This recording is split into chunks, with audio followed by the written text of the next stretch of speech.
नमस्कार दोस्तों, सिंहासन बत्तीसी की चौथी पुतली काम कंदला की कथा में आप सभी का स्वागत है। चौथे दिन जब राजा भोज ने सिंहासन पर बैठने का विचार किया तो सिंहासन से काम कंदला नाम की चौथी पुतली राजा भोज के सामने प्रकट होकर बोली, ठहरो राजा भोज, आगे कदम मत बढ़ाना, पहले मेरी कथा सुन लो। मैं तुम्हें अपने राजा विक्रमादित्य के गुणों को पहचानने एवं गुणी को पुरस्कार देने की कथा सुनाती हूँ। यह कहकर पुतली ने राजा भोज को यह कथा सुनाई। एक बार राजा विक्रमादित्य अपने राज दरबार में बैठे अपने दरबारियों से राज्य के काम काज के बारे में विचार विमर्श कर रहे थे। तभी एक ब्राह्मण राज दरबार में उपस्थित हुआ और हाथ जोड़कर बोला, महाराज, मैंने एक श्लोक बनाया है, मैं उसी को सुनाने आपके पास आया हूँ। अगर आप आज्ञा दें तो मैं वह श्लोक आपको सुनाऊं। राजा विक्रमादित्य ने ब्राह्मण को श्लोक सुनाने की आज्ञा दे दी। आज्ञा मिलते ही ब्राह्मण ने विक्रमादित्य को श्लोक सुना दिया। श्लोक का तात्पर्य था कि जो मनुष्य अपने मित्र से द्रोह और विश्वासघात करता है उसे करोड़ों वर्षों तक नरक का दुख भोगना पड़ता है। विक्रमादित्य श्लोक सुनकर बहुत प्रसन्न हुए। उन्होंने ब्राह्मण को 1,00,000 स्वर्ण मुद्राएं पुरस्कार स्वरूप दे दी।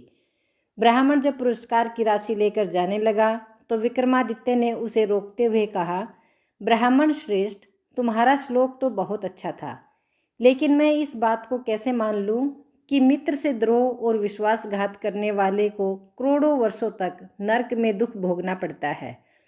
यह सुनकर ब्राह्मण रुक गया। उसने कहा, महाराज, मैं आपको एक कहानी सुनाता हूँ जिसे सुनकर आपको यह मानना ही पड़ेगा कि मित्र के साथ द्रोह और विश्वासघात करने वाले को सचमुच करोड़ों वर्षों तक नरक का दुख भोगना पड़ता है। इतना कहकर ब्राह्मण ने कहानी सुनानी आरंभ करते हुए बोला, बहुत समय पहले मालवा राज्य में वल्लभ नाम का एक राजा राज्य करता था। उस राजा की 3 रानियां थीं। वह सबसे प्रेम करता था, लेकिन उसका अगाध प्रेम छोटी रानी के प्रति था। वह उससे एक पल भी अलग नहीं होता था। वह जहाँ भी जाता उसे अपने साथ ले जाता।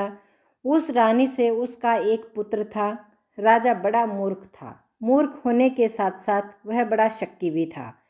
राजा के इस स्वभाव एवं रानी के प्रति प्रेम को न समझाकर राज्य में चर्चाएं होने लगी।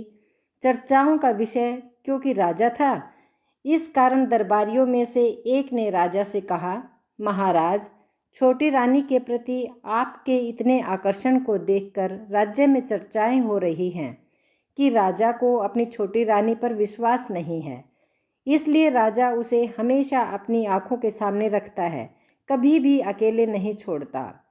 यह सुनकर राजा बोला, ऐसी बात नहीं है, हम तो छोटी रानी से सबसे अधिक प्रेम करते हैं, इसीलिए उसे अपने साथ रखते हैं।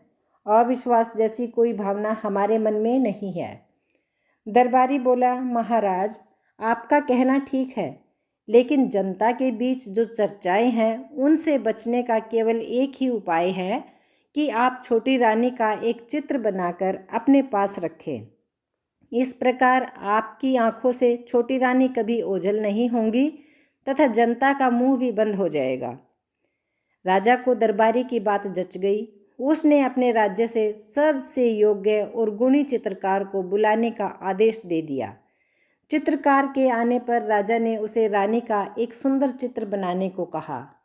चित्रकार रानी को एक बार नहीं अनेक बार देख चुका था, क्योंकि रानी राजा के साथ बराबर बाहर आया जाया करती थी। कुछ दिनों बाद उसने रानी का एक बहुत ही सुंदर चित्र तैयार किया। चित्रकार ने अपनी कला से चित्र में जान सी डाल दी थी। राजा ने जब रानी का चित्र देखा तो वह आश्चर्यचकित रह गया।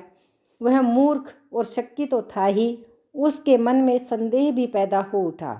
वह चित्र को देखकर मन ही मन सोचने लगा, किस तरह चित्रकार ने रानी का इतना सुंदर चित्र तैयार किया। अवश्य ही चित्रकार और रानी के बीच कोई संबंध है। यह सोचकर राजा चित्रकार से जल भुन गया। उसने अपने सेनापति को आदेश दिया कि चित्रकार को जंगल में ले जाकर मार डालो और उसकी आंखें निकालकर मेरे सामने पेश करो। बेचारा चित्रकार करता तो क्या करता। वह राजा के समक्ष बहुत गिड़गिड़ाया, लेकिन राजा ने उसकी एक न सुनी। सेनापति राजा की आज्ञा की अवहेलना नहीं कर सकता था, इसलिए वह चित्रकार को लेकर जंगल की ओर चल पड़ा। सेनापति ऊंचे विचारों का था। वह राजा की मूर्खता और उसके शक्की स्वभाव से परिचित भी था। उसने बड़ी बुद्धिमानी से अपने प्रभाव से चित्रकार को बचा लिया। उसने एक हिरणी को मारकर उसकी आंखें निकाल ली और चित्रकार को अपने घर में छुपा लिया। राजा हिरण की आंखों को चित्रकार की आंखें समझकर संतुष्ट हो गया। इस प्रकार कई महीने बीत गए। एक दिन राजा का लड़का वन में शिकार खेलने गया। जैसा बाप वैसा बेटा।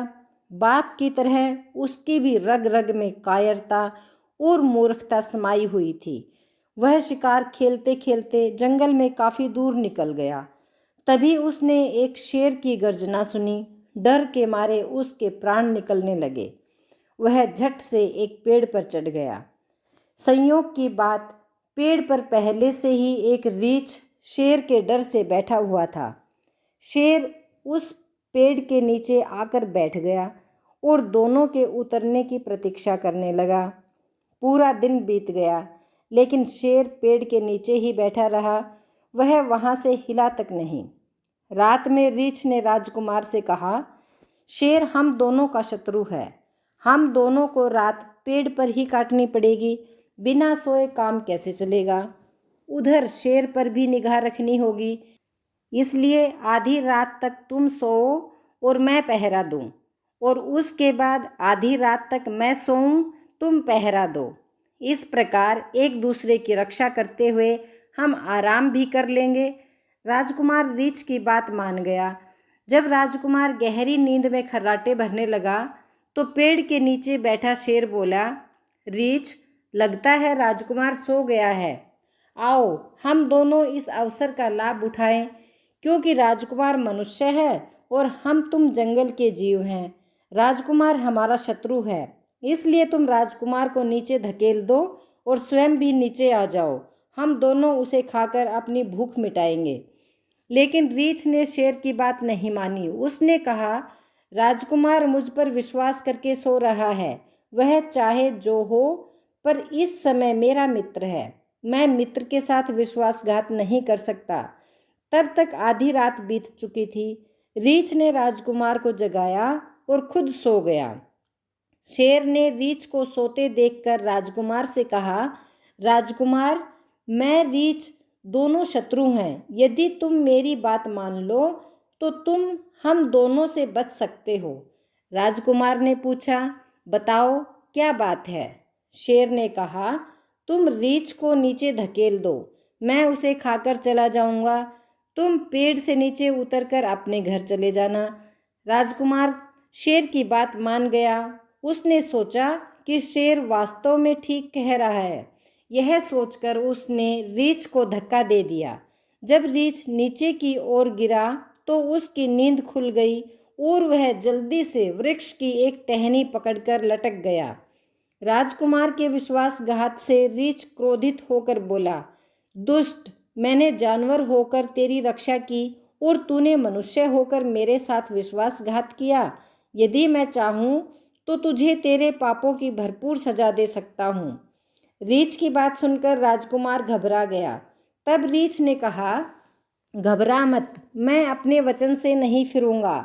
मैं तुझे जान से नहीं मारूंगा, लेकिन तुझे तेरे किए की सजा अवश्य दूंगा। यह कहकर रीछ ने राजकुमार के कानों में पेशाब कर दिया। राजकुमार दर्द के मारे झटपटाने लगा। वह बहरा हो चुका था। सवेरा होते ही शेर वहाँ से चला गया। शेर के जाते ही रीछ भी नीचे उतरकर वहाँ से चला गया। राजकुमार भी किसी तरह पेड़ से उतरा और अपने महल की ओर चल पड़ा। राजकुमार की ऐसी दशा देखकर राजा बहुत चिंतित हुआ। उसने राज्य के हकीमों और वैद्यों को बुलवाकर राजकुमार का इलाज करवाया, लेकिन उसकी हालत में कोई सुधार नहीं हुआ। इससे राजा को और भी अधिक चिंता होने लगी। आखिर एक दिन उसने अपने सेनापति से कहा, सेनापति जी, आप ही कुछ उपाय करें। सेनापति ने किसी तरह यह पता लगा लिया कि जंगल में राजकुमार के साथ कैसी घटना घटी थी, किस तरह वह शेर से डरकर पेड़ पर चढ़ा था, किस तरह पेड़ पर उसमें और रीछ में मित्रता हुई थी, किस तरह उसने रीछ के साथ विश्वासघात किया था और किस तरह रीछ ने उसके कानों में पेशाब कर दिया था। यह सब पता लगाकर सेनापति ने राजा से कहा, अब तो एक उपाय है, तंत्र मंत्र का सहारा लिया जाए। मेरी पत्नी तंत्र मंत्र की विद्या में बड़ी चतुर है। यदि आप आज्ञा दें तो मैं अपनी पत्नी को लेकर राजकुमार को दिखाऊं। लेकिन मेरी पत्नी राजकुमार के सामने नहीं जाएगी। वह पर्दे की ओट से राजकुमार को देखेगी और उसके रोग को दूर करने का उपाय करेगी। राजा ने सेनापति की बात मान ली। मंत्री ने उस चित्रकार को बुलवाया। राजा ने जिसकी आंखें निकालने की आज्ञा दी थी और जिसे सेनापति ने अपने घर में गुप्त रूप से छिपा कर रखा था, सेनापति उसे स्त्री के वेश में महल में ले गया। उसने चित्रकार को वह पूरी घटना बता दी थी जो वन में राजकुमार के साथ घटी थी।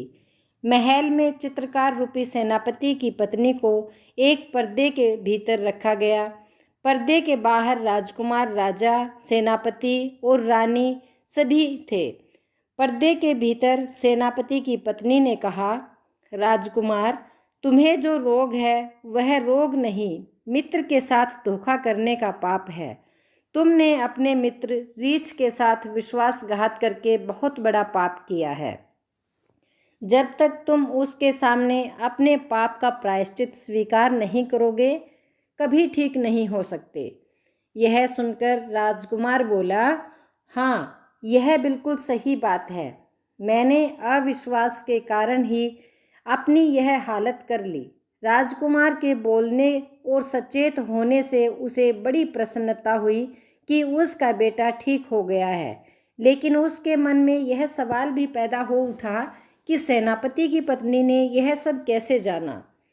तब उसने पूछा, यह तुमने कैसे जाना कि राजकुमार ने वन में रीछ को धोखा दिया था? चित्रकार रूपी सेनापति की पत्नी ने पर्दे के भीतर से कहा, महाराज, मुझ पर सरस्वती की कृपा है। मैं सरस्वती की कृपा से सब कुछ जान लेती हूँ। किसी ऐसे आदमी का चित्र भी ठीक बता देती हूँ जिसे मैंने कभी न देखा हो या दूर से ही देखा हो। यह सुनकर राजा चित्रकार रूपी सेनापति की पत्नी पर बहुत प्रसन्न हुआ। उसने उसे देखने के लिए पर्दा उठा दिया। जैसे ही उसने पर्दा उठाया तो वह सेनापति की पत्नी के वेश में वही चित्रकार था।